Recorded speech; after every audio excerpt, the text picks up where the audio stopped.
তাহলে এবার চিন্তা করেন, যেই দিন দাজ্জাল রব হওয়ার প্রমাণ দিয়ে দিবে, সেই দিন মানুষের কি হবে?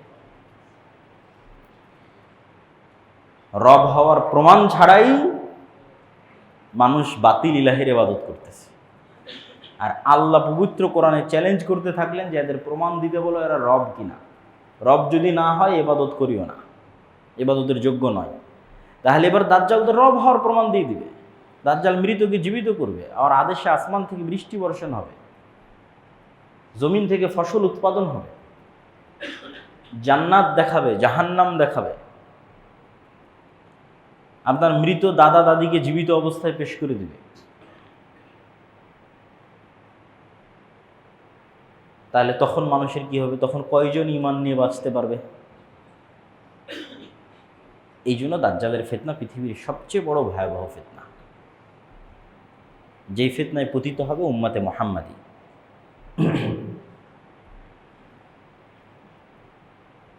তো আমরা আমাদের আলোচনার বিষয়বস্তু নির্ধারণ করেছিলাম কিয়ামতের পূর্ব মুহূর্তের ফিতনা সমূহ।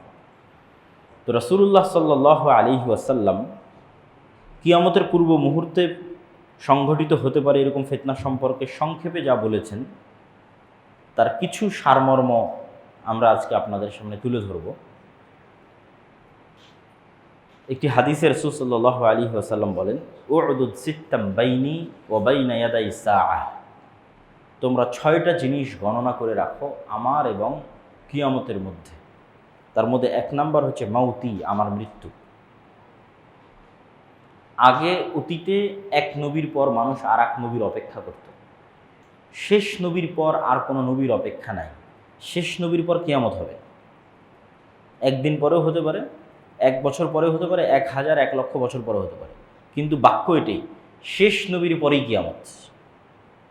এই বাক্যের মধ্যে কোনো গ্যাপ নাই। আগে এক নবীর পর আর এক নবী, তারপর আর এক নবী, তারপর আর এক নবী, শেষ নবীর পরে কিয়ামত। তাহলে কিয়ামতের সবচেয়ে বড় আলামত হচ্ছে শেষ নবীর আগমন। মুহাম্মদ সাল্লাল্লাহু আলাইহি ওয়াসাল্লামের প্রেরিত হওয়া কিয়ামতের সবচেয়ে বড় আলামত, যেটা ঘটে গেছে। রাসূল সাল্লাল্লাহু আলাইহি ওয়াসাল্লাম বললেন, ফাতহু বাইতুল মুকাদ্দাস, মসজিদ আকসা বিজয়িত হওয়া, মুসলমানেরা বিজয় করবে, যেটা ইতিমধ্যে 2 বার ঘটেছে। তারপর রাসূল সাল্লাল্লাহু আলাইহি, তৃতীয়বারও ঘটতে পারে। তারপর রাসূল সাল্লাল্লাহু আলাইহি ওয়াসাল্লাম বললেন, ভয়ঙ্কর ভয়াবহ মহামারী। অসংখ্য মহামারী পৃথিবীতে ইতিমধ্যেই ঘটেছে। এটার দ্বারা কোন মহামারীর উদ্দেশ্য আল্লাহ সুবহানাহু ওয়া তাআলা ভালো জানে। তবে মহামারীর ভাষা অনেক ভয়াবহ। বাক্যটা যে একটা মুরগির ফার্মে যখন মহামারী লাগে, তখন যখন সব মুরগি মরে যায়, বাঁচে কি বাঁচে না তার কোনো গ্যারেন্টি নাই। তো এইরকম ভয়াবহ মহামারী, যে পৃথিবীতে মানুষ দেখা যাচ্ছে 600 কোটি আছে, সবই শেষ হয়ে গেল, অল্প কিছু মানুষ বাঁচল। তারপর সাল্লাল্লাহু বললেন, এমন এক ফিতনা, যেই ফিতনা আরবের প্রত্যেক ঘরে প্রবেশ করবে, পৃথিবীর প্রত্যেক ঘরে নয়, শুধু আরবের প্রত্যেক ঘরে প্রবেশ করবে। এবং এটা যুদ্ধ বিগ্রহ, মারামারি, গণ্ডগোল এটাই হবে বলে আমাদের কাছে বেশি বিশুদ্ধ মনে হয়। যে এমন এক যুদ্ধ, এমন এক গৃহযুদ্ধ, যেটাতে আরবের প্রত্যেকটা ঘর যুক্ত হয়ে যাবে, মুক্ত থাকতে পারবে না কেউ। এবং আর এক হাদিসে রাসূল সাল্লাল্লাহু আলাইহি ওয়াসাল্লাম বলেছেন, অচিরেই ফোরাত নদীর মধ্যে থেকে স্বর্ণের পাহাড় বের হবে, যেটা নিয়ে আরবে ভয়ঙ্কর যুদ্ধ তৈরি হবে, যেই যুদ্ধে পুরো আরব অংশগ্রহণ করবে। তো অনেক সময় এই হাদিসগুলো শুনলে মানুষের কাছে আশ্চর্য মনে হয়, কিন্তু আজ থেকে 200 বছর 300 বছর আগে যে মানুষ চলে গেছে, তাকেও যদি বলেন যে মরুভূমির নিচে এরকম তেল আছে আর সেই তেল দিয়ে এই করা সম্ভব, সেও বিশ্বাস করবে না। তো অসম্ভব বলে কিছু নাই, সবই সম্ভব। তারপর রাসূল সাল্লাল্লাহু আলাইহি ওয়াসাল্লাম বললেন, তোমাদের মধ্যে এবং রোমানদের মধ্যে একটি চুক্তি হবে,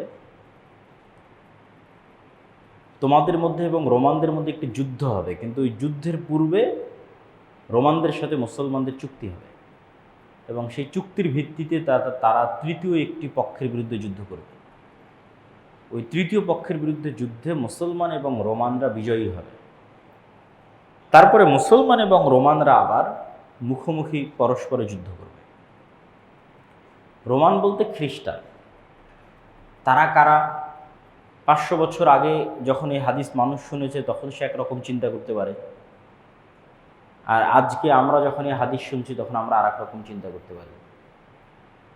আরও 500 বছর পরে যখন কেউ হাদিস শুনবে তখন তারা চিন্তা করতে পারে আর এক রকম। কিন্তু এতটুকু নিশ্চিত যে খ্রিস্টান, এখন রাশিয়ার খ্রিস্টান, আমেরিকার খ্রিস্টান, ইউরোপের খ্রিস্টান আল্লাহ ভালো জানে, কিন্তু খ্রিস্টানদের সাথে মুসলমানদের একটা চুক্তি হয়ে তৃতীয় পক্ষের বিরুদ্ধে তারা লড়াই করবে। বিজয়ী হওয়ার পর আবার খ্রিস্টান এবং মুসলমানেরা মুখোমুখি লড়াই করবে। এবং এই লড়াইয়ের যে স্থান রাসূল সাল্লাল্লাহু আলাইহি ওয়াসাল্লাম উল্লেখ করেছেন তা হচ্ছে তুরস্ক এবং সিরিয়ার সীমান্তবর্তী অঞ্চল। আজকের যে সীমানা, সেই সীমানার আলোকে বলতেছে। আজকের সীমানার আলোকে তুরস্ক এবং সিরিয়ার সীমান্তবর্তী অঞ্চল। এবং যুদ্ধের যে ভয়াবহতার কথা রাসূল সাল্লাল্লাহু আলাইহি ওয়াসাল্লাম উল্লেখ করেছেন, এবং বাইবেলিক্যাল যে প্রফেসি আছে তথা বাইবেল এবং তাওরাতের যে বিকৃত অবস্থা, এই বিকৃত অবস্থার উপরও তাদের যে ভবিষ্যৎবাণীগুলো আছে, যেগুলো বাইবেলের প্রফেসি বলে, সেগুলোর সাথেও কিছু কিছু মিল আছে। যেমন এতটুকু কমন মিল সবার মধ্যেই আছে যে সবাই একজন মাসিহের অপেক্ষা করতেছে। সবার ধর্মগ্রন্থে একজন উদ্ধারকারী মাসিহ আছে।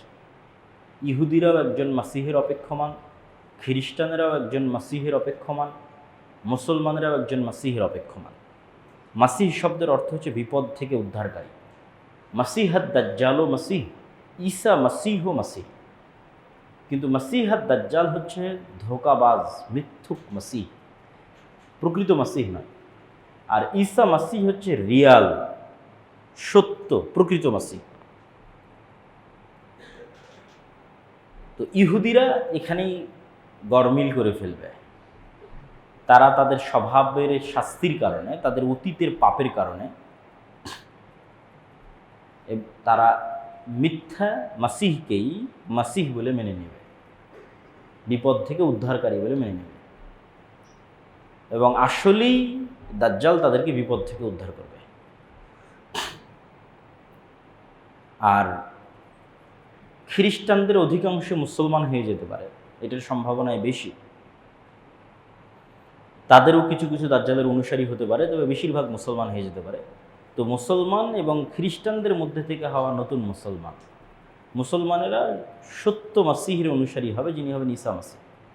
তবে ঈসা মাসিহ যখন আসবেন তখনও মুসলমানেরা বিপদে, তিনিও এসে মুসলমানদের বিপদ থেকে উদ্ধার করবেন। তাহলে ইহুদিদেরকে বিপদ থেকে উদ্ধার করবে দাজ্জাল, আর মুসলমানদেরকে বিপদ থেকে উদ্ধার করবে ঈসা আলাইহিস সালাতু ওয়াস সালাম। তাহলে সিনারি কেমন হবে? সিনারি হবে এরকম যে দাজ্জাল আসার পূর্বে ইহুদিরা থাকবে বিপদে। অনেকেই মনে করে যে না, এখন মুসলমানেরা যে বিপদ আছে এই বিপদই চলমান থাকবে এবং এইভাবেই সারা পৃথিবীর কন্ট্রোল আগেই দাজ্জাল নিয়ে নেবে, তারপরে দাজ্জাল বের হবে। কোরআন এবং হাদিসের ধারাবাহিকতা এটা বোঝা যায় না। হাদিসের ধারাবাহিকতায় বোঝা যায় যে দাজ্জাল আসার আগেই মুসলমানেরা সারা পৃথিবী বিজয় করে নেবে, মানে বেশিরভাগ। ওটা ওই হাদিসেই, এই যে হাদিসে খ্রিস্টানদের সাথে যুদ্ধ হচ্ছে, ভয়ঙ্কর ভয়াবহ যুদ্ধ, এই ভয়ঙ্কর ভয়াবহ যুদ্ধে তো মুসলমানেরা বিজয়ী হবে, তখনও তো দাজ্জাল আসেনি। এবং এটা এত ভয়াবহ যুদ্ধ যে খ্রিস্টানরা একত্রিত হয়েছে প্রায় 10 লক্ষ। তাহলে এই 10 লক্ষ খ্রিস্টান যখন পরাজিত হবে তখন সারা পৃথিবীতে খ্রিস্টানদের আর পাওয়ারফুল কোনো পাওয়ারই নেই, এখানেই তো শেষ হয়ে গেছে। সবচেয়ে বড় যুদ্ধ তো এখানেই হয়ে গেছে। তাহলে মুসলমানদের সামনে তার কোনো বাধাই নাই। মুসলমানরা একের পর এক দেশ বিজয় করবে, ইস্তাম্বুল বিজয় করবে, ইতালির রাজধানী রোম বিজয় করবে। এবং এই যুদ্ধের পূর্বেই হয়তো ভারত বিজয় করবে, মসজিদে আকসা বিজয় করবে, এরকম আরও কিছু হাদিসে ইঙ্গিত পাওয়া যায়। তার মধ্যে এগুলো যেগুলো বললাম এগুলো সহিহ, আর দুই একটা কিছু জয়ীফ হাদিসও আছে। তথা সারমর্ম হচ্ছে যখন ইহুদি এবং খ্রিস্টানেরা বিপদে তখন আসবে দাজ্জাল, যখন সারা পৃথিবীতে মুসলমানদের জয় জয়কার, যখন মসজিদে আকসা থেকে, ভারত থেকে, ইস্তাম্বুল থেকে, ইতালির রাজধানী রোম পর্যন্ত সব মুসলমানেরা বিজয় করে নিয়েছে, এবং যারা ইসলামের শত্রু তারা যখন বিপদে, তখন এবার দাজ্জাল বের হবে রাগান্বিত অবস্থায়। এবং দাজ্জাল যেহেতু এক্সট্রা অর্ডিনারি, অলৌকিক ক্ষমতা নিয়ে আসবে, ফলত মুসলমানদের আর কিচ্ছু করার থাকবে না। এত বিশাল বিজয় অর্জনের পরও মুসলমানেরা বেবাস, লাচার, অসহায় অবস্থার মধ্যে পড়ে যাবে। কেন দাজ্জাল যেই সমস্ত এক্সট্রা অর্ডিনারি অলৌকিক ক্ষমতা নিয়ে এসেছে সেগুলো মোকাবেলা করার মতো কোনো ক্ষমতা মুসলমানদের কাছে থাকবে না। এবং এই সময়ই যারা দাজ্জালের উপর ঈমান আনয়ন করবে না তাদের উপর পৃথিবী এমন সংকীর্ণ এবং সংকুচিত করে দেওয়া হবে যে রাসূল সাল্লাল্লাহু আলাইহি ওয়াসাল্লাম বলছেন, শাম সিরিয়ার মুসলমানদের খাবারের জন্য শুধু এরকম কাঠ বাকি থাকবে, এরকম কাঠ। কেননা ফসল যেহেতু উৎপাদন হচ্ছে না, বৃষ্টি যেহেতু বর্ষণ হচ্ছে না, সেহেতু গাছের পাতা খাওয়ারও তো সুযোগ নেই। গাছই তো হয়নি, তো পাতা কই থেকে হবে? তাহলে বাড়িতে আগে থেকে রাখা যে ফার্নিচারগুলো আছে কাঠ, এগুলোর মধ্যে থেকে চিবিয়ে রস বের করার চেষ্টা করবে। এই কাঠ ফেড়ে এর মধ্যে থেকে চিবিয়ে রস বের করার চেষ্টা করবে এবং ওইটা খেয়ে বাঁচার চেষ্টা করবে। আর যারা দাজ্জালের উপর ঈমান আনয়ন করবে, মৌমাছি যেভাবে মৌমাছির চাকের সাথে লেগে থাকে, পৃথিবীর সকল ধন সম্পদ তাদের পিছে সেভাবে ছুটবে। তাহলে যাদের ন্যূনতম 1 টাকাও অবৈধ টাকার প্রতি লোভ আছে, ও দাজ্জালের ফিতনা থেকে বাঁচতে পারবে না। 1 টাকাও যার অবৈধ টাকার প্রতি লোভ আছে, যে না আমার একটু দরকার, নিয়ে নিই, সে দাজ্জালের ফিতনা থেকে বাঁচতে পারবে না। কে বাঁচতে পারবে? যে মৃত্যুকে গ্রহণ করতে প্রস্তুত কিন্তু ঈমান বিসর্জন দিতে প্রস্তুত নয়। কেন সারা পৃথিবী সকল ধন সম্পদ তখন দাজ্জালের উপরে যারা ঈমান আনয়ন করে তাদের কাছে, আর যারা করবে না তাদের কাছে কিচ্ছু নেই, খাওয়ারও নাই। ঈমানের সবচেয়ে বড় পরীক্ষা। এবং রাসূল সাল্লাল্লাহু আলাইহি ওয়াসাল্লাম বললেন যে 40 দিনের প্রথম দিন হবে 1 বছর, দ্বিতীয় দিন হবে 1 মাস, তৃতীয় দিন হবে 1 সপ্তাহ, এবং তার গতি হবে আকাশে ঝড়ের সময় মেঘমালা যে গতিতে চলে সেই গতি। তো এবার যেহেতু মুসলমানেরা বিপদে পড়ে গেছে দাজ্জালের কারণে, দাজ্জালের এক্সট্রা অর্ডিনারি অলৌকিক ক্ষমতার কারণে, এবার দাজ্জালের চেয়েও সত্যিকার যিনি মাসিহ আসবেন উনি আরও আপার লেভেলের এক্সট্রা অর্ডিনারি অলৌকিক ক্ষমতার মালিক হবেন, যিনি মুসলমানদেরকে উদ্ধার করার জন্য আসবেন। তিনি হচ্ছে ঈসা আলাইহিস সালাম। ইনি হলেন সত্যিকার মাসিহ, ঈসা মাসিহ, প্রকৃত মাসিহ। এনার অলৌকিক ক্ষমতা কেমন হবে?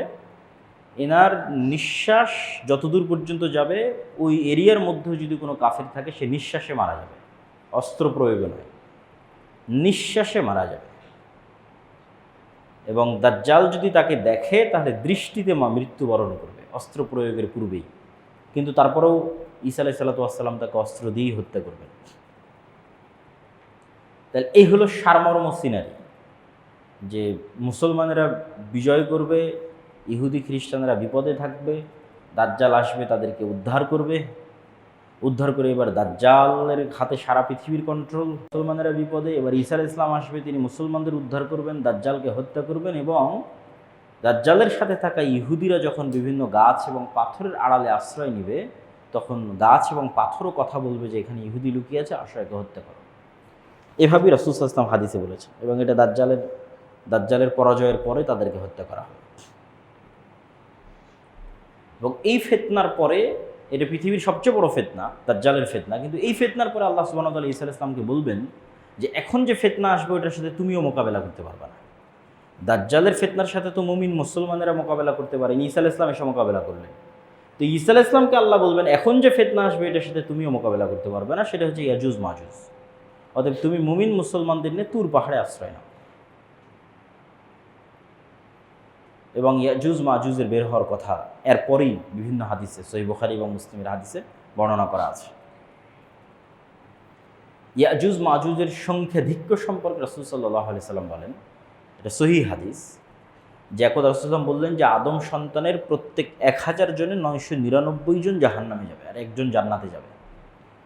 তখন সাহাবীরা সবাই হতাশ, যে 1000-এ যদি 999 জাহান্নামে যায়, একজন জান্নাতে যায়, তাহলে আমাদের খুব চান্স কম যে আমিও সেই জান্নাতি ব্যক্তি, খুবই কম। তো যখন হতাশ সাহাবীরা, তখন রাসূল সাল্লাল্লাহু আলাইহি ওয়াসাল্লাম বলেন হতাশার কিছু নাই, এই 999 জনের বেশিরভাগই ইয়াজুজ মাজুজ। তাহলে 999-এর যদি 900টাও ইয়াজুজ মাজুজ ধরি, ক্লিয়ার করেনি রাসূল সাল্লাল্লাহু আলাইহি ওয়াসাল্লাম তাদের সংখ্যাটা, বলেছেন বেশিরভাগ। ধরেন আমি ধরলাম 999-এর 900টা ইয়াজুজ মাজুজ ধরলাম, কথার কথা। তাহলে আদম থেকে নিয়ে কিয়ামত পর্যন্ত যা মানুষ সৃষ্টি হয়েছে তার 900 গুণ হতে হবে ইয়াজুজ মাজুজকে, তার 900 গুণ হতে হবে।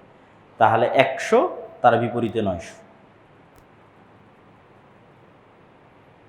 তাহলে এখনকার 600 কোটির 900 গুণ নয়, আদম থেকে নিয়ে কিয়ামত পর্যন্ত যা মানুষ হবে তার 900 গুণ। তাহলে ইয়াজুজ মাজুজের সংখ্যা কত হতে পারে? বেহিসাব, অগণিত, অসংখ্য সংখ্যা, যা গণনার মধ্যেও আনা সম্ভব নয়। তবে দাজ্জালও আদম আলাইহিস সালামের সন্তান, ইয়াজুজ মাজুজও আদম আলাইহিস সালামের সন্তান। দাজ্জালও বানু আদম, ইয়াজুজ মাজুজও বানু আদম। কেউ যদি মনে করে দাজ্জাল মানে কোনো technology, chat GPT, Gemini, AI, দাজ্জাল মানে আমেরিকা, এগুলো ভুয়া কথা। দাজ্জাল বানু আদম, মানুষ, আদমের সন্তান। আবার ইয়াজুজ মাজুজ বানু যদি কেউ ভিন্ন ভিন্ন অর্থ এবং বিকৃতি করে, এটা বিশুদ্ধ আকীদা না, আদমের সন্তান। এবং কিয়ামতের পূর্ব মুহূর্তে ব্যতিক্রম ঘটনা ঘটবে বলেই তো আসলে এগুলোর উল্লেখ। অনেকের মনে প্রশ্ন তৈরি হয় যে তাহলে এখন তারা কোথায়? ইয়াজুজ মাজুজ কোথায়? দাজ্জাল কোথায়? আমরা দেখি না কেন? যদি এক হাদিসে তামিম আদ-দারি রাদিয়াল্লাহু তাআলা আনহু, তার সাথে দাজ্জালের সাক্ষাতের একটা লম্বা হাদিস পাওয়া যায়, যেই লম্বা হাদিসে দাজ্জালের সাথে কথোপকথনও উল্লেখ করা আছে। এবং দাজ্জাল ওখানে যে 3টে প্রশ্ন করেছে, sea of Galilee, lake of Tiberias, বহাইরা তাবারিয়া এবং নাখাল বাইসান, যেটা ইসরায়েলের একটা শহর, বাইত শিয়ান, এই শহরের খেজুরের বাগান, এবং আইনে জোগার বা স্প্রিং অফ জোয়ার, এই 3টের মধ্যে 2টার বর্ণনা বাইবেলে আছে। একটা সি অফ গ্যালিলি আর একটা হচ্ছে স্প্রিং অফ জোয়ার।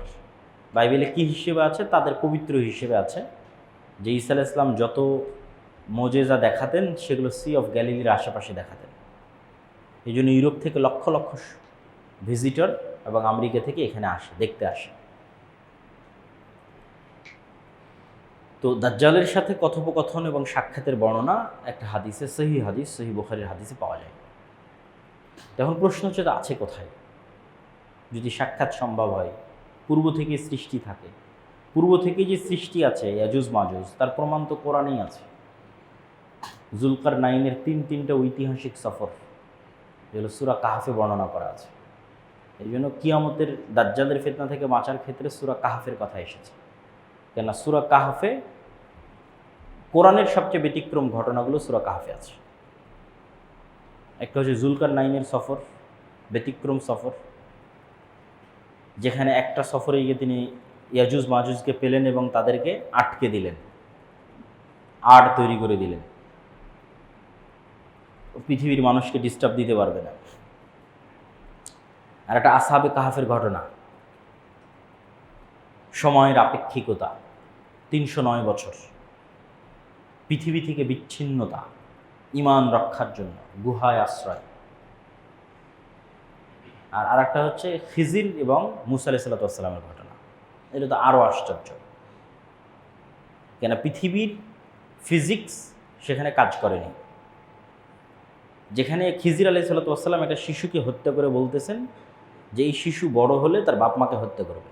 তো ভবিষ্যৎ দেখে এসে অতীতে বাস্তবায়ন, এটা পৃথিবীর টাইম ফ্রেমে ইম্পসিবল। যে আমি পৃথিবীর টাইম ফ্রেমে সময়ের সফর করব এবং সময়ের সফর করে ভবিষ্যৎ দেখে আসব, ভবিষ্যৎ দেখে এসে ওটাকে অতীতে সংশোধন করব, এগুলো শুধু সায়েন্স ফিকশনে সম্ভব, এখন পর্যন্ত বাস্তবে সম্ভব নয়। কিন্তু সেটা কোরআনের মধ্যে খিজির আলাইহিস সালাম করতেছেন। বলছেন এই ছেলে বড় হলে তার বাপ মাকে হত্যা করবে, তাই অতীতে তিনি তাকে হত্যা করতেছেন আগেই।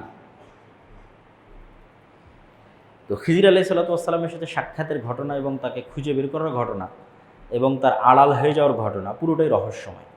এই জন্য খিজির আলাইহিস সালাম সম্পর্কে পরবর্তী তার হাদিসেও কোনো স্পষ্ট বিবরণ খুঁজে পাওয়া যায় না, যে তিনি কে, কই থেকে আসলেন, নবী কিনা, কই থাকেন, খুঁজে পাওয়া যায় না। কিন্তু অবশ্যই কিছু কোয়েশ্চেন মার্ক আছে। সেই কোয়েশ্চেন মার্কগুলো কি?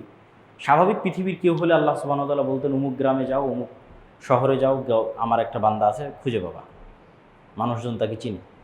আল্লাহ বলছেন না, তুমি মাছ ভেজে নাও, এই মাছ যেখানে জীবিত হয়ে সমুদ্রের মধ্যে, সমুদ্রের ধার দিয়ে চলতে থাকো, সমুদ্রের মধ্যে যেখানে এই মাছ জীবিত হয়ে চলে যাবে ওখানে তুমি পাবা।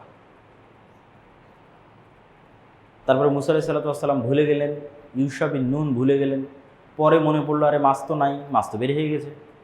কোথায় বের হয়ে গেছে? তো আবার সেখানে ফিরে চলো। সেখানে দেখছি একজন কম্বল চাদর মুড়ি দিয়ে শুয়ে আছে এবং তিনি আশ্চর্য হচ্ছেন যে এখানে কে সালাম দিচ্ছে।